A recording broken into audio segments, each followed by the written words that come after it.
Hello guys, welcome back to the Rainbow Ring stream. My name's Aaron Minjut. Good evening, everyone. Today we are streaming once again after quite a long break. I think we have not been streaming for about 3 weeks now, and I do apologize because we have had a lot going on. Um, Probably just the point of the season, the point of the year where we just get too busy with other stuff. But a lot of updates on this particular week. A lot of things going on in the Pokemon TCG scene here in Malaysia. But before that, before I begin, if you guys are in chat, say hi. Don't be shy. I'll be sure to say hi to every one of you, just to be a bit welcoming. Uh, Thank you for joining us for this very last minute late night stream. Apologies for not streaming sooner. We actually wanted to stream on the 1st of August to recap on the past weekend as well as to look forward to this weekend. Now, if you did not know or you were not informed, last weekend was the first League Cups of the new 2017-2018 season, and these were held in Jakarta, Indonesia. So from the team, myself and Malik were fortunate enough to go there for the tournament along with some friends. So it was a very good experience. It was my second time in Jakarta. My first time was in 2015, but I'll get into that a little bit more. Uh, this week is actually the pre-release weekend for Burning Shadows. So Sun and Moon 3. It was supposed to be last weekend. Unfortunately, some unforeseen circumstances have happened. It got delayed slightly, but it's okay, it's alright. So we'll be having the pre-release this weekend, which is always exciting because I personally love pre-releases. Uh, Not because cards are exciting and all, but just the atmosphere, just the type of event that pre-releases are. So what we're gonna do tonight's stream is that we're gonna go over the Indonesia League Cups that happened last weekend. We'll go over Burning Shadows, a little bit of what decks or what cards you should be looking out for this weekend once you start, busting open your booster boxes, your elite trainer boxes, your blister packs, or just booster packs and your stuff from pre-release.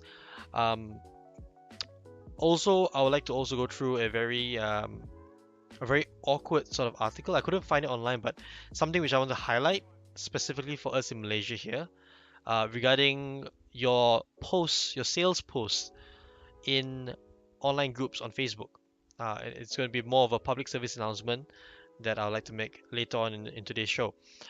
Uh, Again, if you're in chat, don't be shy. Come on and say hi.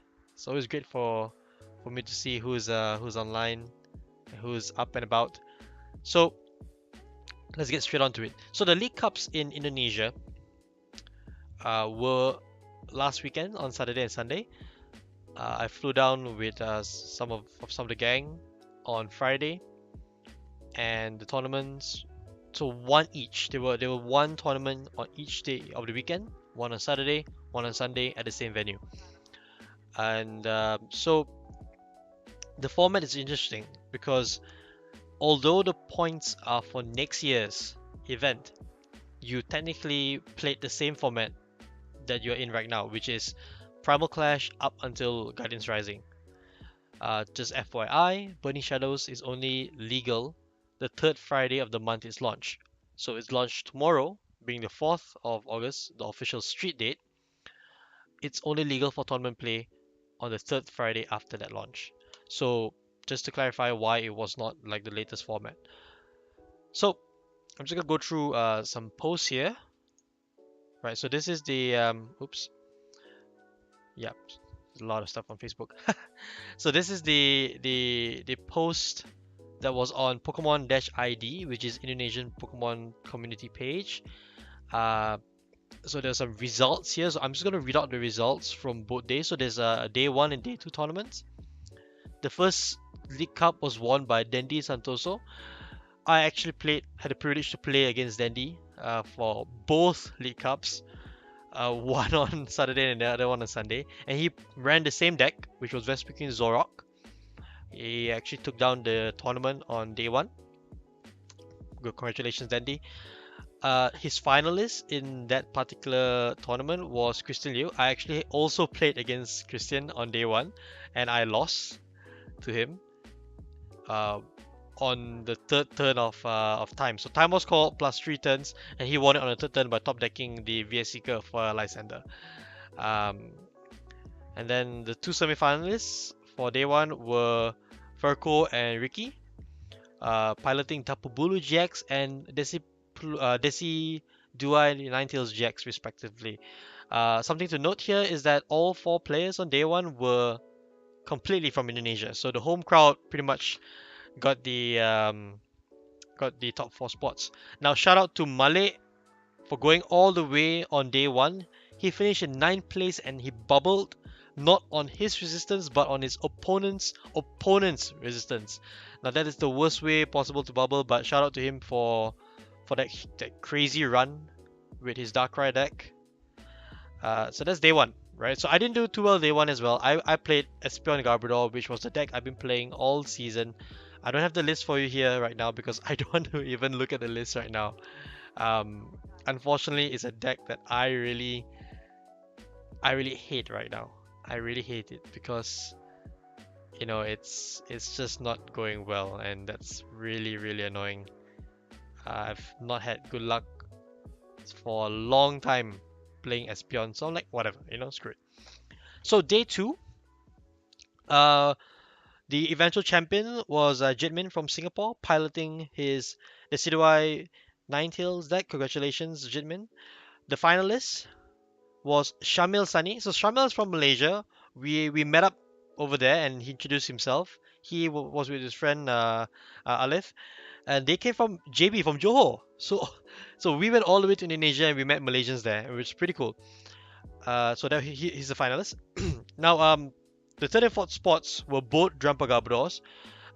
One is by Christopher Jeremy from Indonesia, and the other was me. So I switched up the decks, and I played Drampa Garbodor on day two because I just felt that I was having a very rough time with Espeon, and I figured it's time for a change, and that's why I picked up Drampa Garbodor the night before the event. I've not played the deck at all season long, and I just thought, why not just give it a try?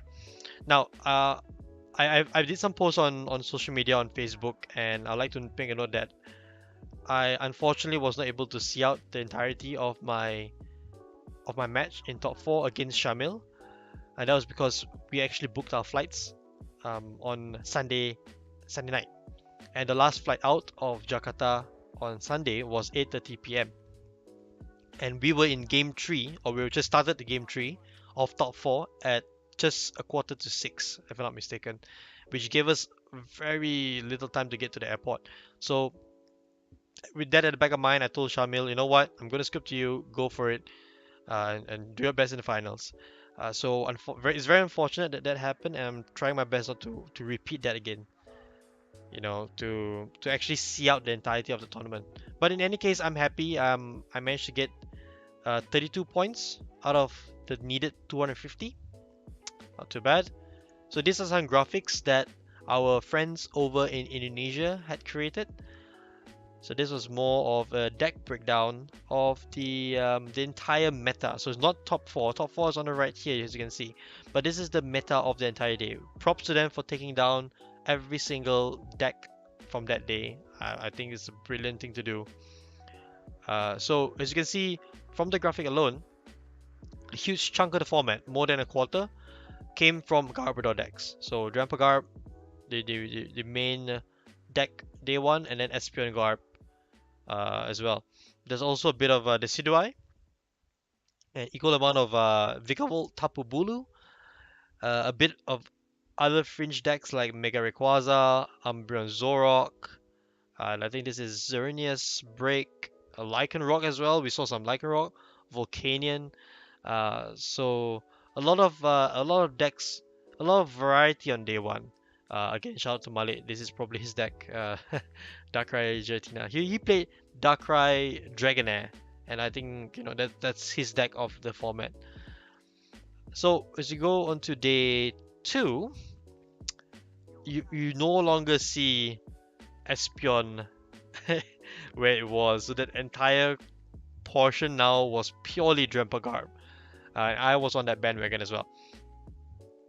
A bigger size, a bigger chunk of Decidueye, a bit more Volcanion. We thought that Volcanion was the play on day two, but looking back right now, looking at this pie chart, I don't think that was to be the play. I think it's very hard to say when you have Garbodor around the meta and you want to play something like Volcanion.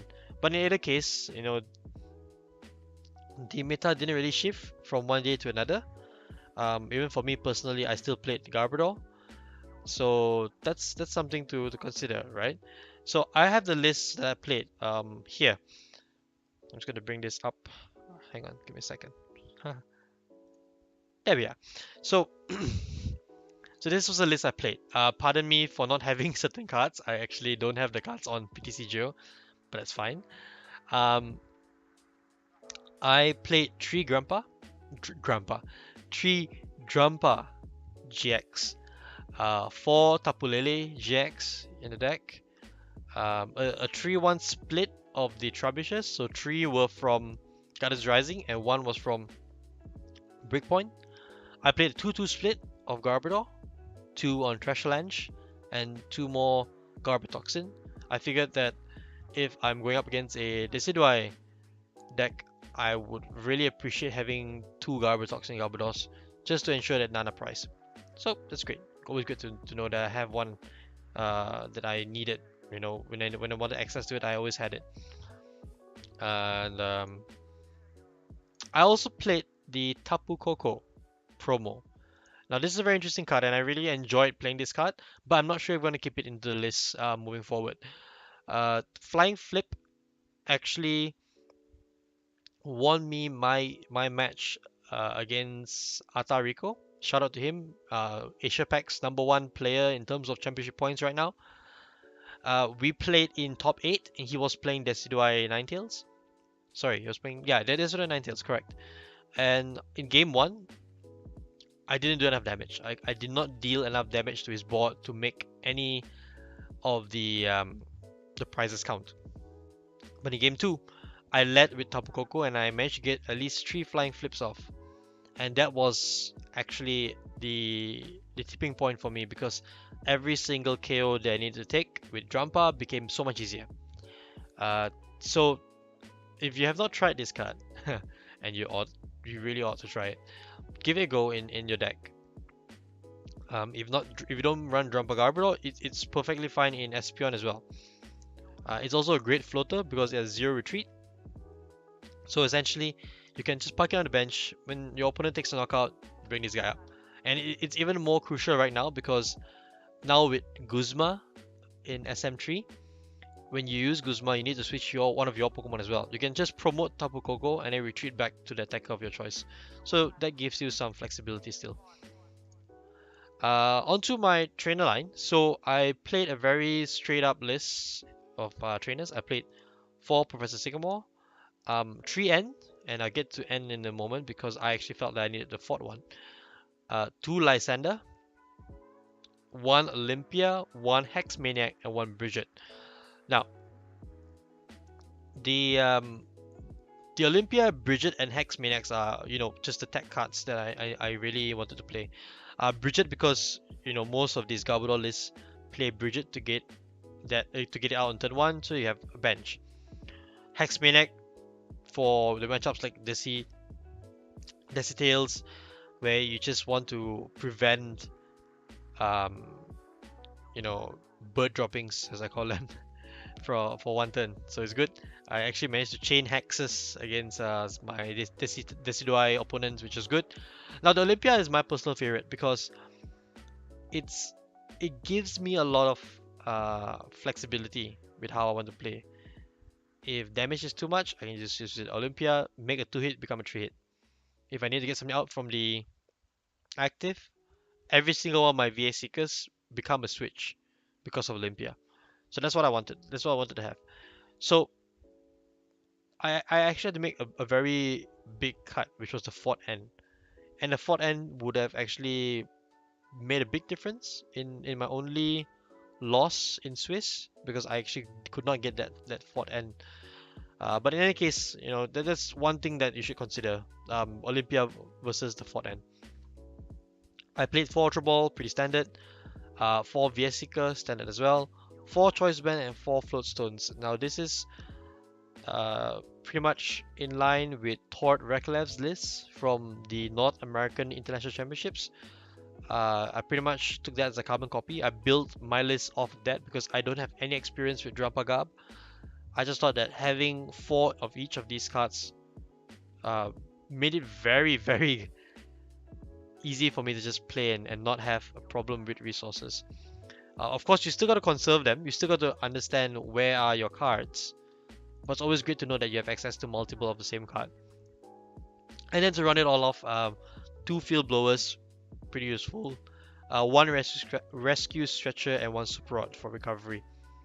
I may not like the Super Rod in hindsight, and I was talking with Mr. Clifton Go from Singapore about that about 2 days ago.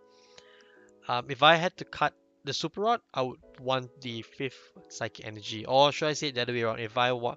Because I want the 5th Psychic Energy, I would have cut the Super Rod for it. So yeah, so 4 DCE, 4 Rainbow, and 4 Psychic Energy. That was my list going into the tournament that morning, and I thought, this is as good as it can be.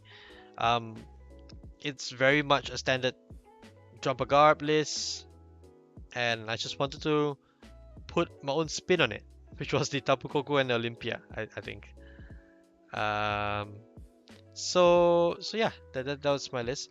Now, enough about the list. Let's get back to the browser. So essentially, I wanted to talk a little bit about Burning Shadows. Why? Because pre-release is this weekend. And we all know that it's the best time to get cards that you need. So what are the cards that you should be eyeing out for? For most of us, we probably know. But what if you're pretty much unsure? Let's just go over the set just a little while to identify what are the cards that you should be hanging on to or you should be cashing out on if you believe that you want the money mode. Or essentially just cards that you should take a look at. So nothing here so far. Of course, if you're playing Golisopod, then you probably need to import. But Golisopod GX is the first card which everyone should be looking out for, right? That's the crucial card to have. Essentially, it's the hype card of the set. First impression is a strong attack for 1 energy. It's overall tanky with 210 HP. So, and it combos well with Guzma or Guzma. Yeah. So if you're gonna play Golisopod GX, be on lookout for that card. It's a very strong card in my opinion. I'm not sure how well it'll do overall, but it's a hype card. Now for the collectors out there, I'm very sure you'll be looking at Charizard GX. I don't think it's a particularly good card for competitive play, but Charizards have always a value. Remember that. Ho-Oh GX is my personal card of the format. I really want to get my hands on Ho-Oh. If you're playing Volcanion, or if you think about playing Volcanion, Ho-Oh GX is a quite natural fit to put in the deck because it has a different weakness and it still uses fire energy. So yeah. There's also Salazzle GX. I am iffy about the card. I don't think it's that good, but it's another GX to consider. Nothing else here. Oh, so Ninetales is a great card. Luminous Barrier actually prevents all effects of attacks, including damage done to the Pokemon, down to Ninetales, by Pokemon GX and Pokemon EX. Essentially, Safeguard from the old days. That's pretty cool. I think Kingdra is pretty interesting. I don't know if it's going to be great, but if you get your hands on Kingdra and you don't think you want to sell them off, just hang on to them. Uh, Gyarados is interesting, but I don't think for standard. I think for expanded, where you can Archie's Ace in the hole 4 Gyarados onto your bench, and then you can have 4 Magikarps in your discard pile to do 200 and 200 damage. Yeah, with Venting Anger. Nothing else here. Tapu Fini is interesting. I like the fact that for 3 energies you're able to snipe Shaymins off your opponent's bench, but Shaymin is being rotated anyway, so that's pretty sad. But well, you can kind of snipe Garbodor, so that's good. So 3 energies, 120 damage. Discard 2 water. Um, the GX attack is interesting, but again, I think it's a very iffy card. Raichu, huh? So they actually played a Raichu, which is pretty interesting. When you play it, you make your opponent's active Pokemon paralyzed. Ha! So it's good to know. But in a format with Guzma, unfortunately, I don't see a lot of future for Raichu. Sorry. Nothing much here. So there is a Seviper, which adds 10 more damage for poison, or puts 1 additional counter on your poison opponent's poison Pokemon. Might see play and expanded because there's Hypnotoxic Laser and Verbanks in the gym. Dusknoir is interesting. So you look into your opponent's hand, you pick a basic Pokemon there, and you put it onto his or her bench, and then you put 3 damage counters on it. So you got free damage out of it, but your opponent has to hold a basic, otherwise that doesn't work. Nothing else really interesting here. Necrozma. So Necrozma, I think it's a brilliant card. I'm not sure if it's played anywhere, but essentially you probably can see this card in Metagross GX decks. Machamp, sorry, bad card. I don't think there's any way Machamp is a good card here. It's quite sad. Rhyperior is interesting, but nothing too important. Lucario is decent, I think, because when you play it down, you become immune next turn. But the sad part about it is that you pretty much have to have 3 energies to do anything with it, and that's a lot to invest. I think the Lycanroc, the Midnight Form one, is pretty interesting. So you do 6 damage if it's a basic Pokemon. With the choice band, that's 90. You're 2-shotting GXs. That's pretty cool. Marshadow is, I think, my second favorite card of the set, where you can actually use any attack from basic Pokemon from your discard pile. Yeah, that's interesting. And essentially, it's a fighting tech. You can put it in your deck to beat down Darkrai, this sort of thing, or even Drumpa, right? Alolan Eradicate is interesting. So if this Pokemon has a Pokemon Tool card, then it does 50 more damage. So, and it attacks for free. Yeah, it attacks for free. It's definitely a fun deck, I think. Alolan Muk GX. It's cool with Salazzle. Not this one, but I'm talking about Salazzle from Guardians Rising, where you can put or cause a special condition. But I don't really see a deck revolving around Muk GX. But if you have it, just keep it. It's a valuable card. Darkrai GX. Hype card. Not as hype as other cards in this set, but still a hype card. It was played in Japan, that we know. Restoration is a very powerful ability, so always remember that.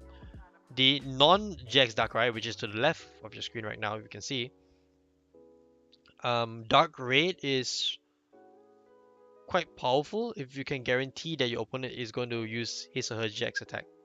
160 for 3 energies is even more than what Drumpa can do. That's great. Gardevoir GX, the description or the definition of hype for Burning Shadows. Everyone is hyping up Gardevoir It's a good card. It's acceleration in itself, a decent attack, a decent GX attack, and a whole lot of HP. Good card. If you have it, hang on to them, or you just sell them if you think it's a good value to sell. Um, I think the DNC is interesting, but nothing too important. Excuse me. Neuven is, I would say, mini hyped to some extent because this is essentially both Seismitoad GX as well as Giratina EX, Seismitoad EX and Giratina EX in one card. Very disruptive. It's a stage one. That's the only difference between him and the other two cards I mentioned earlier. Remains to be seen if there is a possibility that the card can work. With Double Dragon being rotated, it's going to be difficult.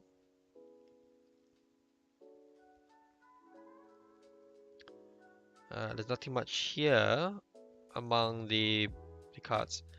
So, alright, the supporters are pretty straightforward. Most of the supporters are pretty cool. I single out Guzman and Kiawe being the two great ones. If you pull them, hang on to them at the pre-release, or you make sure that you sell them off for good prices. The others like Acerola, is that how you pronounce it? Pretty interesting. Lana is iffy because it's more of a water-based deck. Um, Olivia is just a weaker Pokemon fan club, I think. Plumeria is disruptive. I think it's fair, a very fair card with the amount of disruption it gives. So it remains to be seen how people play it. Sophocles is destined for greatness, I think, for a deck that doesn't mind discarding to grow their hand. Wick is unfortunately not that great. So yeah. In terms of the other trainer cards, bodybuilding dumbbells, iffy. Escape rope always good. One of my favorite cards from the old format. Mount Lanakila is meh, I think. Potown is good.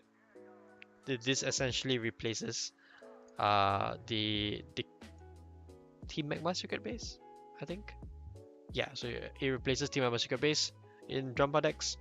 But it's great as well because a lot of these cards right now in the newer sets are evolution based, so it punishes decks with evolutions. Rotom Dex is Super Scoop Up is a blast from the past, a good card I think. It won't be in every deck, but I can see that it will have an impact again because it's been out for 1 year, it's back again. Tormenting Spray is meh. Winner's Policy is a reprint that saw some play here and there. Wishful Baton is I would say an alternative to EXP Share. It's an alternative to EXP Share, so you gotta weigh your options which one you want. Now the full arts in this set are really nice, really attractive. I personally love the whole old card. Everything else looks pretty damn sexy. Yeah. Oh, I think okay, important point to note, the Lycan Rock here is actually the Lycan Rock from the promo. So they actually released the full art here. So yeah, just to FYI, in case you didn't know that. And of course the full art supporters, there are 6 of them this set. Collecting this set is going to be hard as hell. Look at all those Hyperres, and of course all the secret rare items and secret rare energy. So if you pull any of these, you are guaranteed great value out of this particular set. Of course, the Charizard GX being the most sought after because of collectors. But yeah, so that's my very quick review of Burning Shadows. I think it's a very fair review. I didn't really I'm not too biased against anything, but my tips for the pre-release would be that you should go and have fun. Do not pull a fast one and cheat your way through. It's not great to cheat at a pre-release of all places. Trade your cards wisely. Of course, if you want something and the other person wants something, make the trade to be as fair as possible. There will be kids at pre-release, I'm sure. Be very careful with them. You don't want to scare them off. You don't want to come off as a bully or anything like that. You want to ensure that kids have fun during a pre-release. And if you're someone who's new to the game, don't be shy to ask for help. There will be judges there. I'm personally a judge as well. So if I see you guys there, if you need any help regarding cards, if you need any help regarding advice on trades, you can freely approach me. I'll be as impartial as I can be. So that probably brings us to the end of today's stream. So we've gone through two very big key details of the Pokemon TCG scene in Malaysia, but one public service announcement to make. There has been an article going around online that is addressed to people who actually buy and sell on social media like Facebook. Now, I'm a fan of sellers or buyers, for that matter, putting the prices of their cards that they are looking to sell on on the post that they're selling. The reason why I'm a fan of this is because it becomes very transparent. You're being very clear to your buyers that this is how much I want to sell it for. There's been an article today of an announcement in Malaysia where it is supposedly illegal to sell cards online or sell items online, sell anything online without having a price tag. Now, you can be fined apparently, you can be put to jail, and yada yada yada. But let's just be um be a bit forward thinking, right? We don't need to be scared of a law to not want to do something like that. I believe it's great to put prices because you are helping newcomers know about value, and you're helping people who are already in the game to buy your stuff easier. You don't have to keep saying, oh, how much is this, how much is that. Just get the word out. How much is the card? Just place it there. People can buy from you. People can sell as well. Sell in peace. So that's just what I think is worth mentioning on today's stream. So we have been online for, I think, close to 2 hours now. No, actually no, we have only been online for half an hour. So just to share a little bit before I go offline. Um, Give me a second. So we we at the Rainbow Wing will be looking at where we would like to be for this season in 2017, 2018. We like to see what actually can we do, what kind of coverage do we come up with, what kind of content, what kind of activities do we run, and we'd like to hear from you. If you are watching this stream and you think that there is something that you'd like to share, some feedback that you have on what we've done so far the last 6 or so months, feel free. Let us know what you think. For what it's worth, we are open to all suggestions and we'll want to grow the community here in Malaysia as best we can. So, thank you very much for tuning in for this very late, very hastily put together stream. I hope you enjoyed yourself tonight. And of course, I'll catch you in the next stream. And we'll try to be a bit more consistent with our streams as well. Thank you very much for tuning in, and I'll see you guys next time. Ciao.